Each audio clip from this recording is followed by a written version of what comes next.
Hi gorgeous friends, let's recap on what's been happening before I summarize episode 5 for you. So far we know that Reyyan is 19 and Miran is 30 with blue eyes, although I think Akin has more like hazel green eyes, but in the book he's supposed to have blue eyes.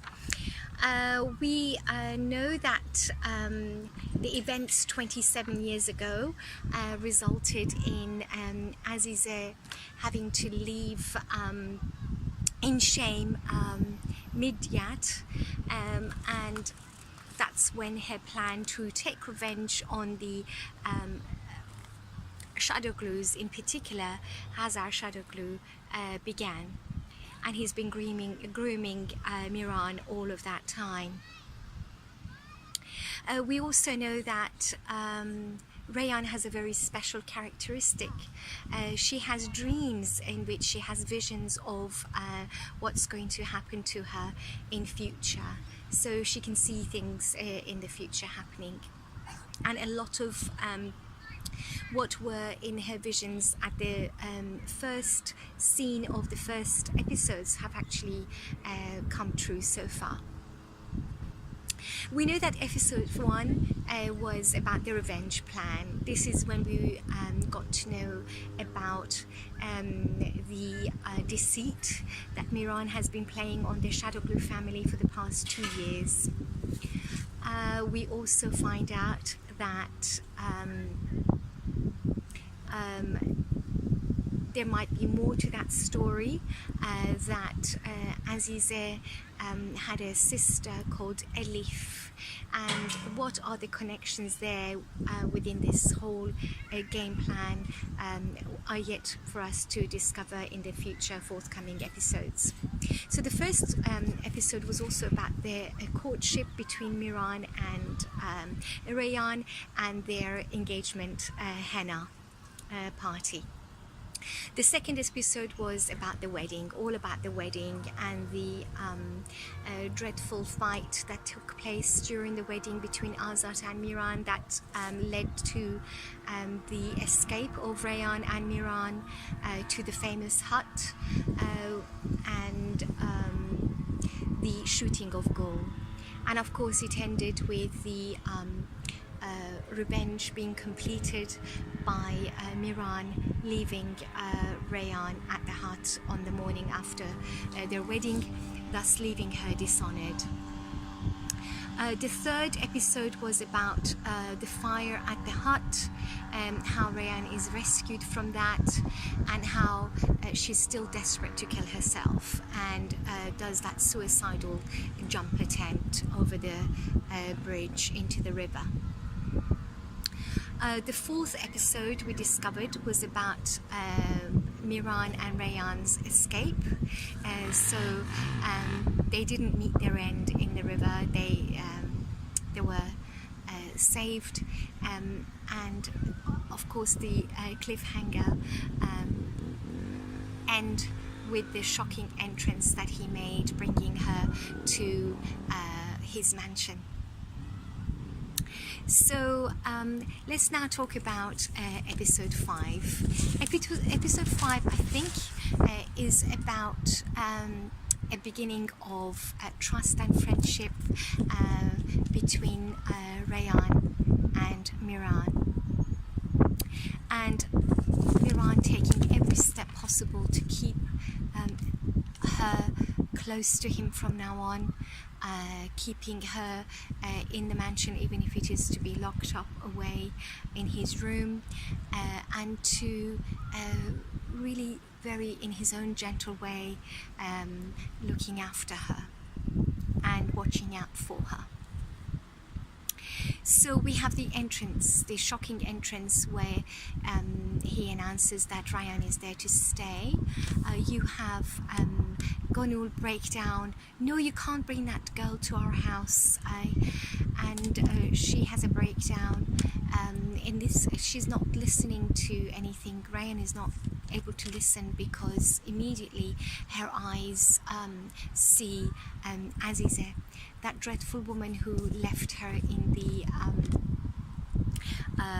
city square in her wedding dress to meet her shame and humiliation. It's like she has seen a vision of Satan. You know, she's got this shock look in her face, and her eyes well up in tears, and she runs out of the mansion. No, I'm not staying here, I'm not staying here. Miran says, look, I want to save you, you're going to stay with me, if not you'll die, your family is after you to kill you. She then explains that she cannot stay in the same house as a woman who humiliated her the morning after she was trying to kill herself at the hut, and she's the one that left her in this square. And Miran hears this for the first time. He had no idea that this had happened, and in her feeling of anxiety, she faints. This is when Miran picks her up and takes her to the mansion, up the stairs and into his bedroom. Everyone follows them, of course, and Gunul is shocked to see him cross his bedroom threshold with another girl and putting her in his bed, something that she was never allowed to do. She was never allowed to even cross the doorway into the bedroom, let alone sleep in his bed. Now he's got this girl that they were supposed to be revenging and humiliating, is now looking after her. That's when she realizes he must be in love with her. We then have her attempting suicide. She picks up a fruit knife and holds it to her neck, and we see that dreadful vision of, for most of us who are Reyyan fans, seeing that Miran holds her firmly in his embrace, but he's looking from the side of his eye at his bedroom where Reyyan is sleeping, hoping, I think, that she's not going to wake up. And I really believe that that's what instigated him giving Gunul this hug. It was purely to keep her quiet for the time being. And of course, she's his cousin. I think she actually pities him, and she wouldn't want her to die. And he says so. He says, I don't want you to die.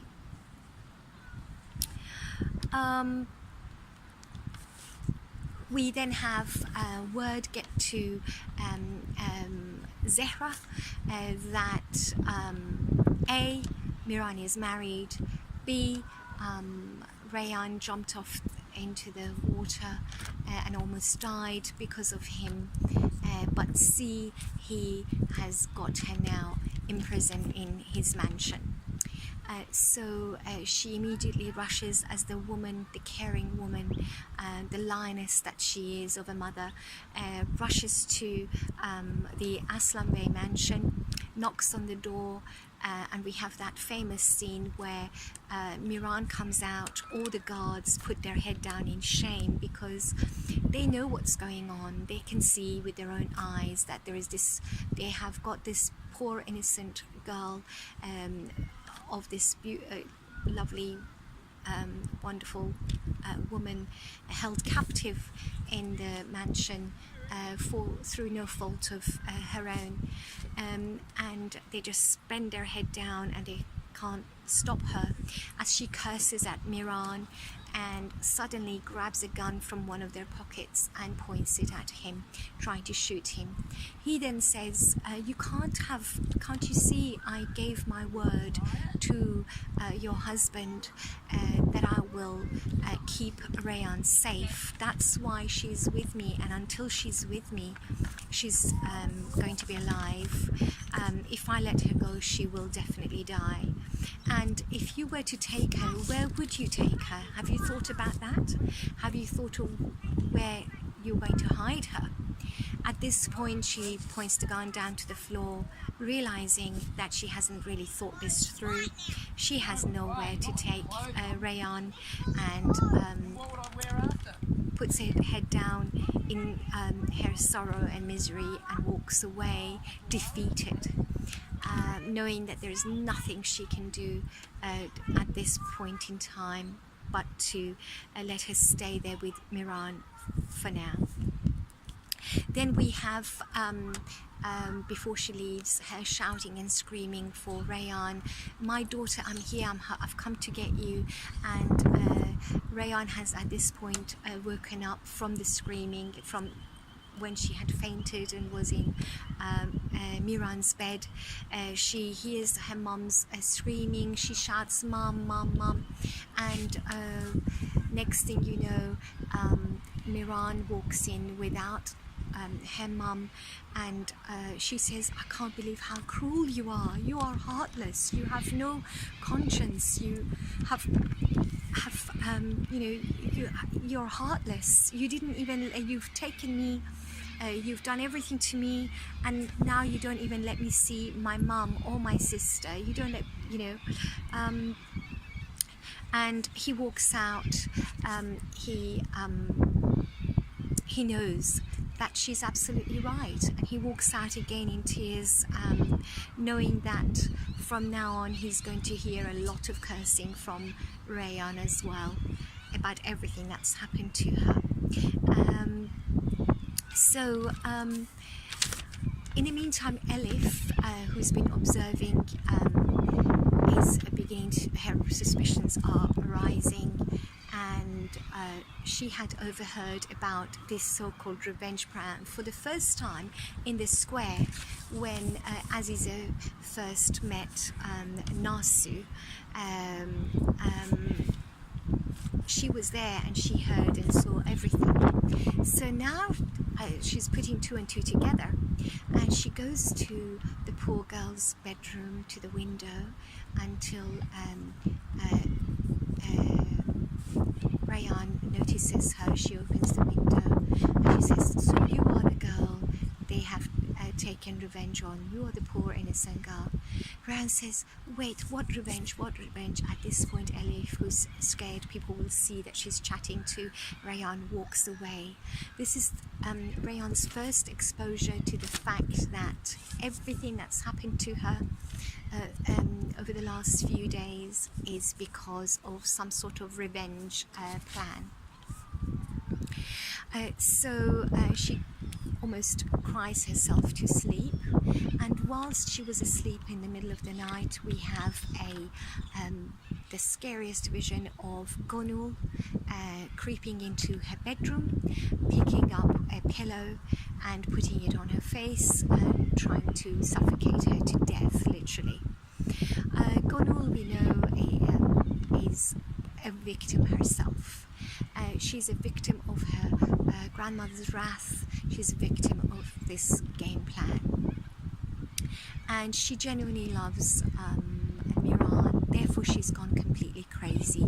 To be honest, I think she needs a psychiatrist. She needs serious help.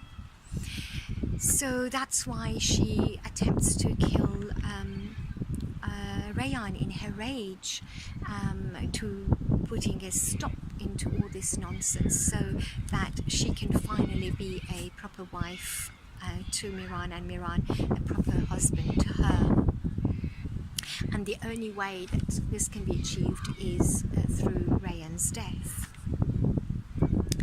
So Reyyan luckily wakes up and is screaming and is struggling very hard to slip away, and she falls to the ground. At this point, Gonul runs out of the room, and Reyyan doesn't get to see her, but she's screaming for help. Is anyone there? Is anybody there? And wakes Miran, who was sleeping in the guest bedroom on the other side of the courtyard. He runs out saying, "Reyyan, Reyyan," and as soon as he opens the door, she gets up and runs towards him and gives him her first hug, because he who is her enemy is now her only refuge.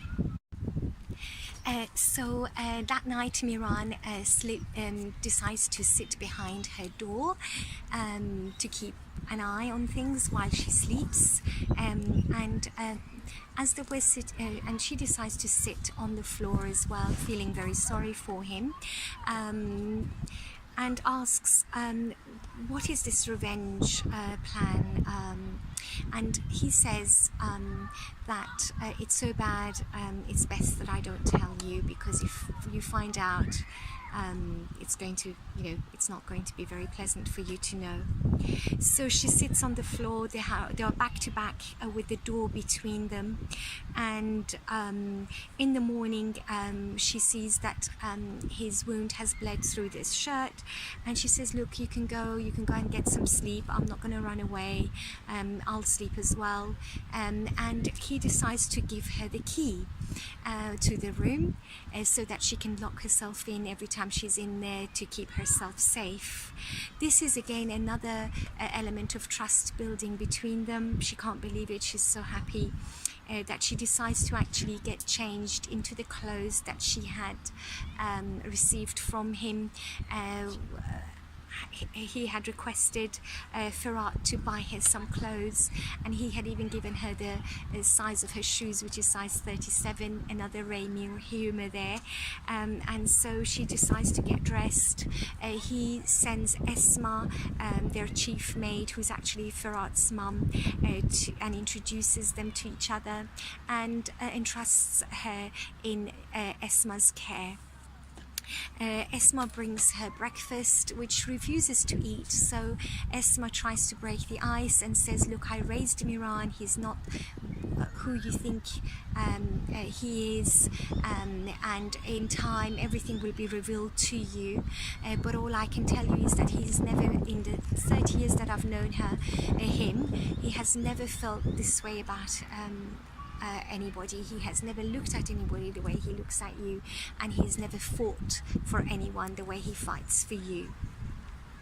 So she has breakfast, she gets changed, she comes downstairs, takes her first steps outside into the courtyard, comes in the kitchen to find her newly found friends Esma and the other maid, and they are delighted to see her, and as they had got her out of her shell, Aziza walks in and ruins everything by giving her a dirty look and saying, I can see what my grandson sees in you, and another dirty look and says, he just pities you, and she walks away. And this is when Reyyan becomes desperately upset again, spends all day in her room in tears. When he comes home in the evening and says, what's wrong? She says, you don't care about me, you've done everything to me, and now you just pity me, and I don't need your pity. So she's sulking. And he remembers the chat that he had earlier that day with Yaran, who managed to sneak into the office under the pretense that she cares, that Gul has had a gunshot wound, it's got to stay in her skull, they can't remove it for now, and she's home now, but she's refusing to eat and drink until she sees Reyyan. And so with this thought in mind, he tells her, okay, well, put your coat on, I'm going to take you to see Gul. She's in shock. He says, she's out of hospital, she's at home, and she needs to see you. So this is when we get that gorgeous second hug from Reyyan. She can't believe it. She's absolutely in awe of Miran. She is so grateful. And so they sneak in, jump the walls and get onto the balcony. And he says, look, we came here together and we need to leave here together. If one of us leaves, we will both die, you know, and so can you give me my word that you'll come? And it's a beautiful thing when she says, of course I'll come back. I have nowhere else to go after all. And this is very touching. So she walks into her bedroom where Gul was sleeping on her bed, and Gul wakes up, they hug each other, and she says, are you happy? Are you okay? Is Miran still in love with you? Does he treat you well? Miran is outside the window and hears everything, and she says, yes, of course he loves me, he treats me very well, in fact he keeps an eye out for me, he makes sure I'm safe. And then she says, does he buy you chocolate, and does he take you to a picnic? She says, of course he does all of those things, be happy that I'm very happy. And she says, well, is your wedding dress still okay, because mine got bloody from my gunshot wound, and Mum's thrown it away because they couldn't salvage it. She says, don't worry, I'll buy you a brand new wedding, you know, a brand new dress, much better than that. And she says, okay, then in that case stop crying, because these were all tears of joy that Reyyan had in her eyes. She says, don't cry, you make me sad, just sing me a lullaby, and I'm just happy that I've seen you. So Reyyan sings her a lullaby till she falls asleep. Miran had only given her 20 minutes max to be in the room, and before this was up, she leaves Gul very quietly and closes the bedroom door. As she's turned around, someone grabs her from the back with a gun, and we see Miran on the other side of the courtyard worrying where Reyyan is, why hasn't she come back? And we see a gun pointed at his head, hence another cliffhanger ending, this time of episode 5. So till next time, bye bye.